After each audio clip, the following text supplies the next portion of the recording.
Assalamualaikum warahmatullahi wabarakatuh. Bismillahirrahmanirrahim. Alhamdulillahirabbil alamin. Allahumma sholli ala sayyidina Muhammad wa ala ali sayyidina Muhammad. Amma ba'du.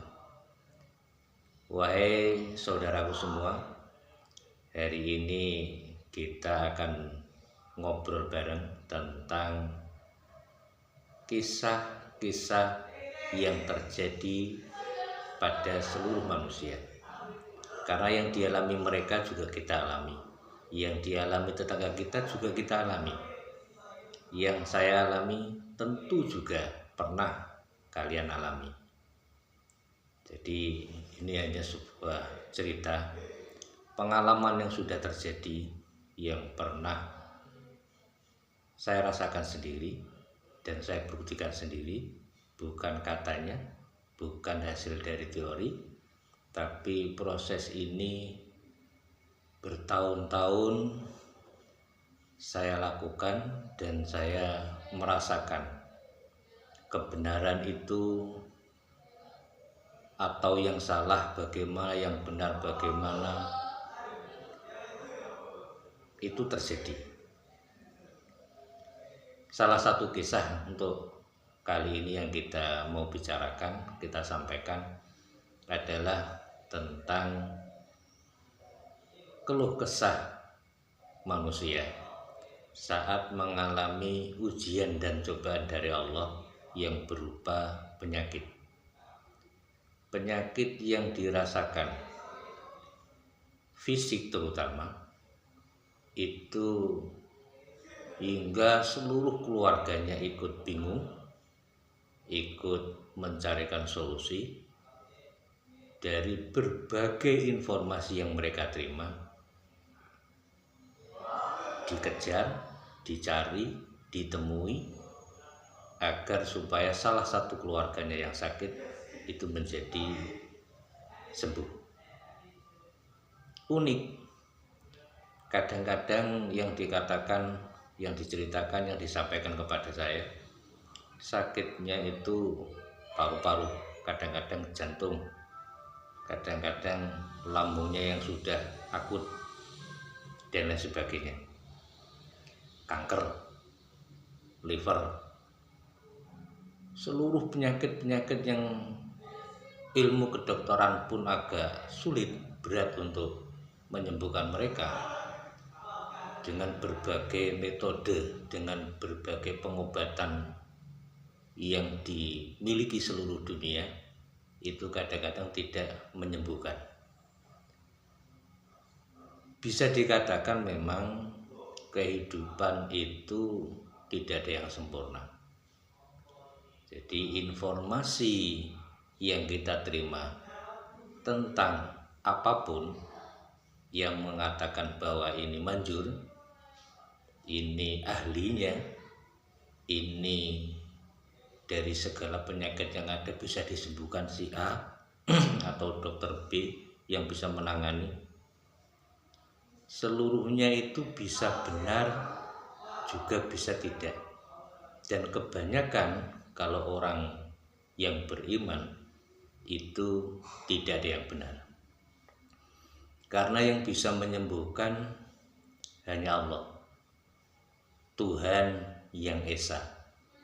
Kita hanya perantara untuk melakukan proses itu, bukan kita yang menyembuhkan atau obatnya yang menyembuhkan, yang membantu menyembuhkan, atau alat-alatnya yang canggih yang bisa membantu kesembuhan seseorang.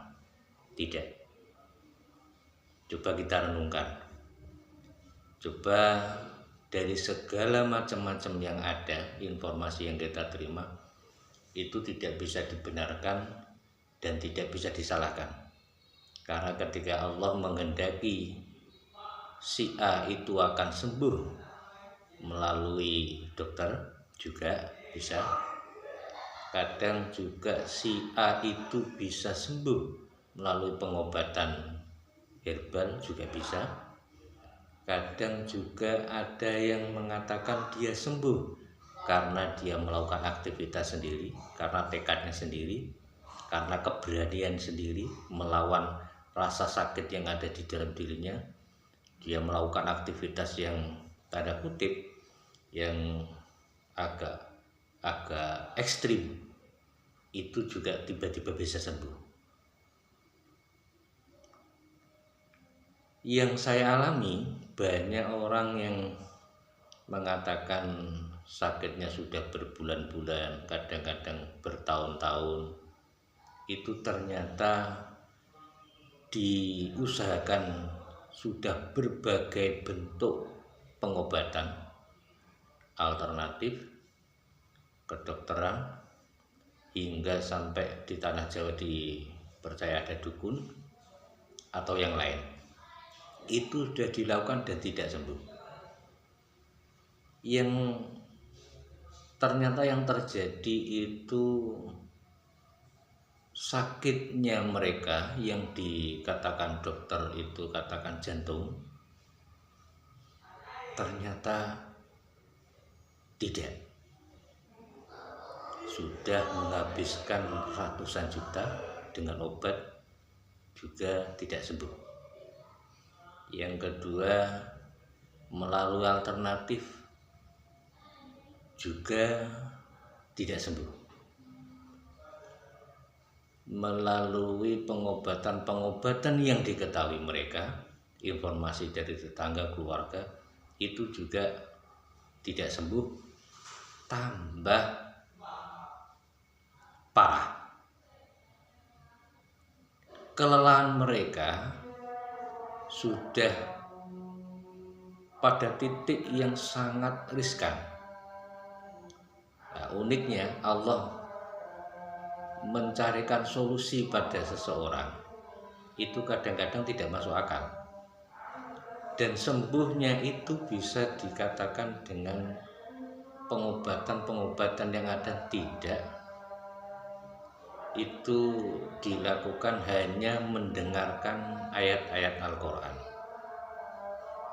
kemudian diajak komunikasi, digali permasalahannya, seperti di psikiater, orang yang stres atau depresi, ada beban hidup yang sulit tidak kunjung selesai, tidak kunjung mendapatkan solusi, akhirnya menjadi tekanan batin yang sangat kuat, dan akhirnya dia menjadi sakit. Sakitnya tidak fisik sebenarnya, tapi akhirnya terbawa ke fisik. Tapi itu pun karena ada penunjangnya. Maaf, kadang dari informasi si A si B, oh saya pernah mengalami ini jantung, ini paru-paru dan sebagainya, itu justru akan memperparah situasi orang yang mengalami depresi, stres. Akhirnya timbullah seperti dirinya sedang mengalami yang dikatakan orang tersebut. Kadang yang mengatakan sendiri tidak pernah merasakan dan tidak pernah mengalami, hanya bercerita tentang tetangganya, keluarganya yang pernah mengalami seperti yang si sakit rasakan. Akhirnya orang bodoh ketemu orang bodoh, akhirnya menjadi situasi tidak semakin kondusif tapi semakin parah. Komunikasi yang saya lakukan tersebut ternyata menemukan sebuah jawaban bahwa sakit fisik itu muncul dari pikiran kita, dari perasaan kita, karena sudah membiasakan diri mengakui bahwa informasi dari manapun itu dianggap benar. Kata-kata yang disampaikan orang selalu diterima dan tidak pernah dicerna benar apa tidak. Ujung-ujungnya yang merasakan itu tambah parah adalah mereka yang mengalami.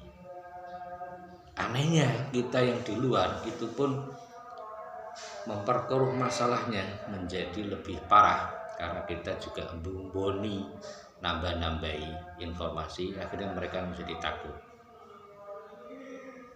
Jadi mungkin ada kalian yang pernah mengalami atau keluarga, bisa sharing, bisa ditulis di komen, bercerita, nanti kita mudah-mudahan yang lain bisa membaca dan bisa jadi tambahan pengetahuan, karena pengetahuan itu juga perlu untuk menjadi pegangan seseorang untuk melakukan pemikiran ulang. Jadi tidak seluruhnya yang dikatakan yang punya lisensi itu benar, karena kadang-kadang yang memiliki lisensi itu pun kadang-kadang ngawur. Kenapa dikatakan ngawur? Karena situasi manusia itu sama. Kadang mungkin dia sedang lelah, ada tekanan masalah sendiri, akhirnya menangani juga asal-asalan. Yang penting dia dapat rupiah.